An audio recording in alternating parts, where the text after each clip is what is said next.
వైఎస్ఆర్ విగ్రహాన్ని ధ్వంసం చేసింది వైకాపా కార్యకర్త అని హెడ్డింగ్లు పెట్టారు. నేను అడుగుతున్నా, మీరు కడుపుకు అన్నం తింటున్నారా, ఇంకేదైనా తిని బతుకుతున్నారా అని. వైఎస్ రాజశేఖర రెడ్డి గారి విగ్రహాన్ని ఎవడు ధ్వంసం చేసినా ముందు వాళ్ళ మీద చర్యలు తీసుకోవాలి కదా. దానికి పార్టీతో ఏం సంబంధం?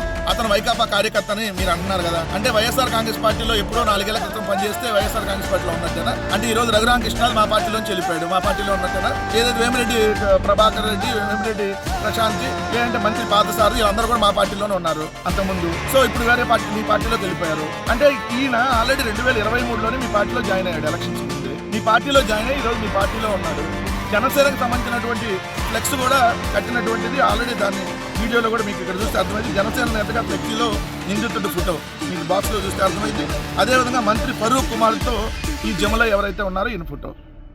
మరి ఇప్పుడు మంత్రి ఫరూక్ కుమారుడితో ఎట్లా ఉంటాడు వైఎస్ఆర్సీపీ కార్యకర్త అయితే? వైఎస్ఆర్సీపీ కార్యకర్త అయితే జనసేన నేతకు ఫ్లెక్స్లు ఎలా కడతాడు పవన్ కళ్యాణ్కి?